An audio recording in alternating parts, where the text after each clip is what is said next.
Hey traders, this is Blake Morrow with ForexAnalytix, and you're listening to the week ahead video from March 6, 2022.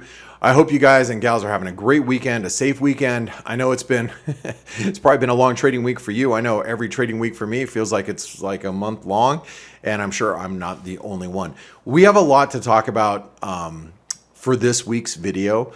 I'm going to be talking a lot about what's happening in the euro, and we're going to talk about the Russia-Ukraine situation. And remember, if you have any comments, please jump down below in the comments. You know, I'm not a political expert, especially on the Russia-Ukraine situation. And if there's any breaking news, jumping in the comments probably will help out other traders that are also watching this video. So we would appreciate it. Also, if you like this content, make sure you give us a thumbs up. Subscribe to the channel down below so you don't miss any of our videos that we publish each and every week. Remember, the week ahead video comes out every weekend, and we've been doing it for years, so I hope you guys really enjoy it. All right, now, before I get into the charts and kind of what's happening, I do need to mention, if you haven't tried out ForexAnalytix, try it. It's $1 for 10 days. Download the mobile app when you're doing that. This way you can have all the analysis right at your fingertips. Jump in our chat room while you're there. It's probably one of the most active chat rooms in the trading community. So check it out. You can get to that right here next to your icon, next to your face or your profile. You get right there. Also, I want to take you over to our website. You know, we have the trader funding program. You can see it's halfway down in green at our site. Click that little button where it says Get Started. Click that button, it'll take you over to the page. The trader funding program was just launched just over 2 weeks ago or so roughly. We have traders that have passed the assessment and are already trading larger trading accounts. And if you think you're a good trader, but you don't want to put your own money at risk, take our assessment. Our assessment does take a one-time fee. After you pass the assessment, you can then access different dollar amounts based on which assessment you want to take. Okay. If you want a quick video to understand how to do that and what it's all about, just go to the very bottom of the page. There's a video. You can see me right there filming in my office about the trader funding program. So check it out. And you know, this is a really great option for a lot of traders who, you know, don't want to put their own money at risk, but they believe they're a really good trader. Well, pass the assessment, try the assessment, and if you can make it, you'll get funded for a live trading account trading our money. So there you go. All right, now let's talk about you know, actually the chart I want to show you is the euro futures contract, not the euro with individual currencies, not yet, but before I do so, I just want to say that our analysis pages are being updated. They are always getting updated throughout the course of the weekend. So when you try out ForexAnalytix or you're using our platform, there's so many different tools here. You can read all the analysis for, you know, about 30 different instruments. I think it's exactly 30 instruments. You can read all about them. You know, check it out. But I'm going to be going through charts live through our conversation here on TradingView. And by the way, you can access live TradingView charts right through here, right through our platform. You can see right through here. All right, I'm going to do it over here to give you a full page view. But first, I want to talk about the euro and what had happened last week. And I'm just going to give you a little bit of warning here.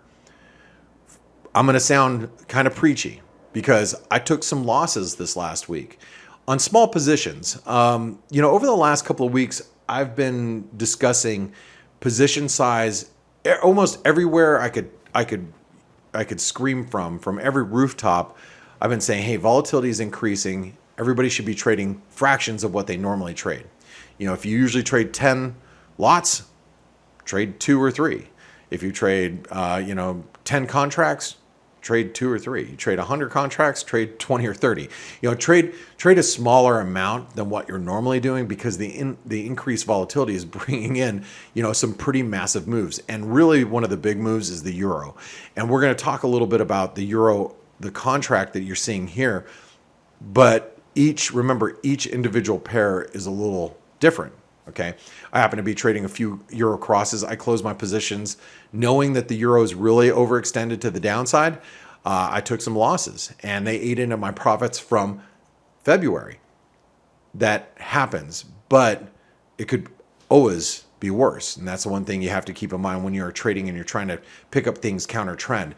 But I want to show you how important this chart is. The euro is really at a do or die level. And this is 21, 22 years worth of data on a weekly basis. And you can see that long trend line of you had a triangle breakout, for few months. And then now we are actually going the other direction and we're testing key support. And the risk could be that the euro breaks lower. Now, daily sentiment index closed the weekend at 5. I've been watching daily sentiment indexes numbers for the last several years, 5-6 years or so, and I don't see 5. That's super extreme. Usually you see things get down to 8 or 9 and then they bounce back because it's too bearish, or things are at 90, 92 and that's too bullish sentiment extremes. Well, this is an extreme bearish sentiment. So my assumption is the euro is going to bounce or consolidate going into next week. Now, this is where I need to talk to you guys and gals a little bit about this. I'm not an expert on Russia, Ukraine, and what's happening there. And some of you are. That I understand. That's why I mentioned, hey, jump down in the comments, and if you have comments, please bring them. Because I'd like to read them, and I'm sure other people would too. But here's the thing. I don't know about you, but whatever is happening with the Russian president, it seems like things are not progressing in a good way. You might be looking at me saying, of course, Captain Obvious. That's not. But the market is currently repricing the euro and its exposure to the European, the Ukrainian, invasion right now. At some point, the euro will stabilize because the market will have repriced this whole situation. And if you're in the camp that you believe that Putin is going to continue this aggression towards Ukraine and possibly other places, then the euro is going to have a very difficult time even stabilizing. Now, in my opinion, if things start to de-escalate, that's what's going to trigger a euro bounce. But if things continue the way they are, the euro may stabilize, but I don't know where that level's at. And I'd like to believe that we're probably somewhere pretty close. We'll have to see and reassess going into this next week. But you look at the euro futures here, and we are really, really critical support. One of the things that happened with the euro dollar at the end of the week is the euro actually closed below the 110 level, and you can see the euro against the US dollar is pretty much like the euro futures here, but we are at that trend line, that major multi-decade trend line. Okay, and so I think that the euro will try to stabilize here, but that's just me looking at charts saying technically it should. And under normal circumstances, if there wasn't a Russia-Ukrainian a situation going on, I would say, yeah, the euro should bounce here. But I can't say that with confidence at this point, knowing what's happening in the world right now. There are a lot of currencies that have really completely come unglued. Because if you look at the euro and how it's acting, okay, and then you look at other currencies like the Aussie, which is breaking out above the 200-day moving average, or the Kiwi dollar that is breaking higher out of a bullish wedge, that tells you that, like, you take currencies like the euro Aussie and the euro New Zealand, and you wonder how much further they can go. I personally tried to buy the euro Aussie on Thursday night. I blogged about it on our free ForexAnalytix blog. I blogged about it. I stuck a bid in, or a couple bids in actually. My bids were hit around the 150.20, my average was. I woke up the next morning and it was already down to 149.50, and I was like, I guess I got to pull it off the table, because who knows where we can go.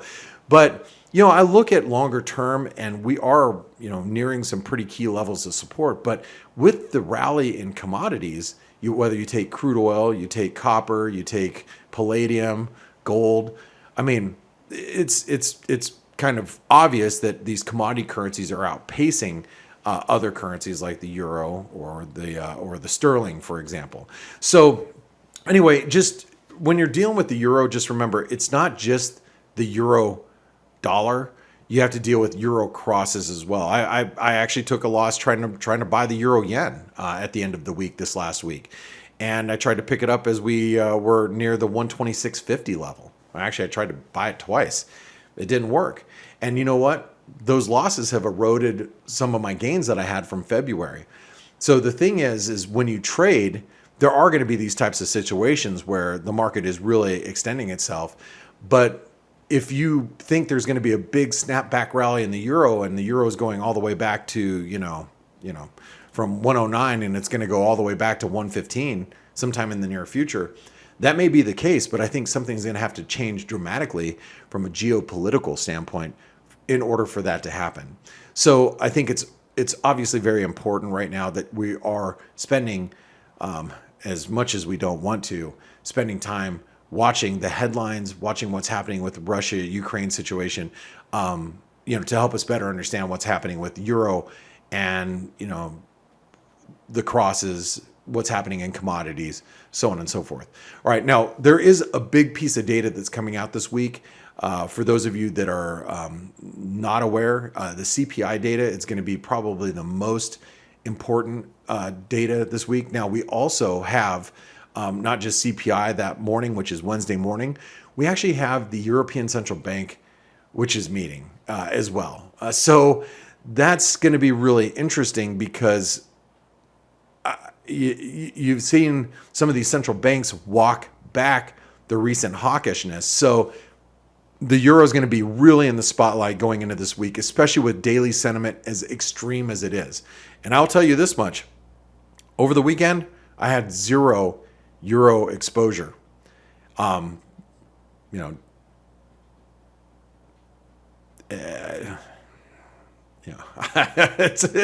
It's a tough call at this point. It really is. It is a tough call. I wish it was an easier one. But we can look at other currencies that are moving too. One of the other things, like I said, that's really moving here is just take a look at the Kiwi dollar. Kiwi had a move from we had a false breakdown below this channel, and we have actually reversed course. The Aussie is above the 200-day moving average. Actually looks really constructive, and like I said, with the recent rally in commodities, both the Aussie and the Kiwi look like they can extend gains. And the one thing I have to also think about is the euro, US dollar, is also closely tied to the dollar as a whole. So, watching CPI data on Wednesday this week, if the dollar weakens following the CPI data, the euro might, stabilize a little bit and maybe even bounce some. But if it does, and the dollar is actually falling, then we could see a real big move higher in the Aussie and the Kiwi as well. One of the other currencies that's actually really kind of choppy, say the least, would be the dollar Canadian. I was looking at it midweek last week, looking for a bounce off the 200-day moving average. We came really close to that. We were within about 15, 20 pips of finding that 200-day moving average, and then we bounced. I think that with crude oil,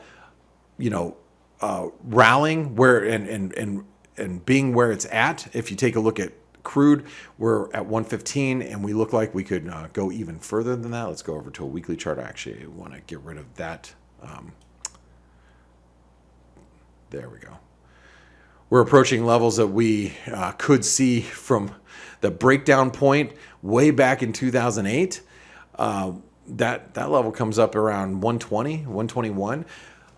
If crude oil finally can find some sort of resistance up here and stall, then maybe that might take some pressure off the Canadian currency. I'm surprised that the Canadian dollar is not stronger than it is.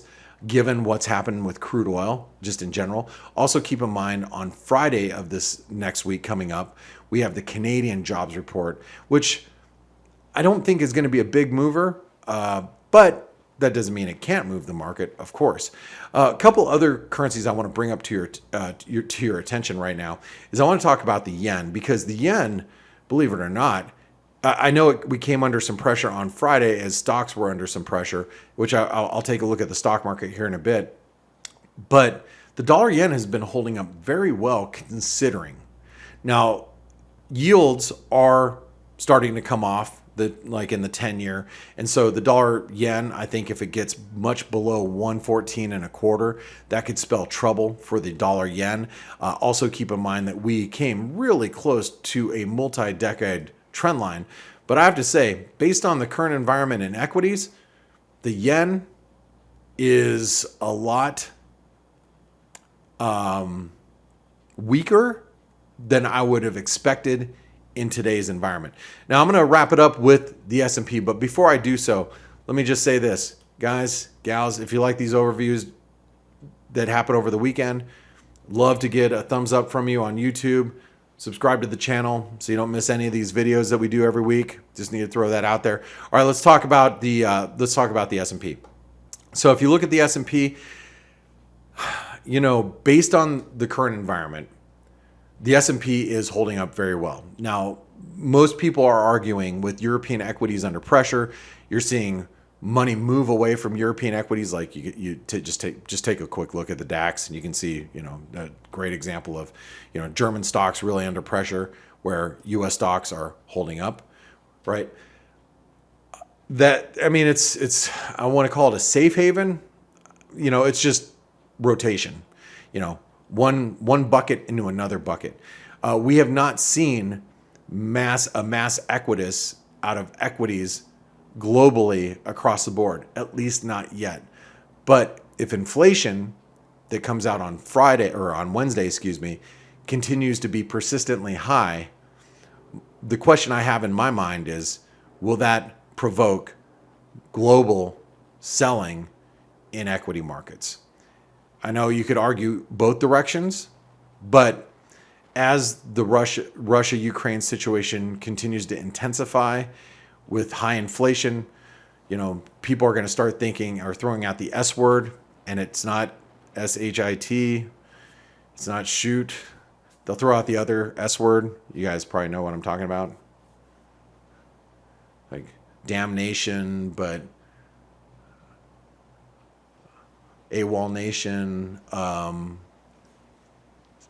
stagflation, yeah, something like that. You know, so they might start throwing around that S word a little bit.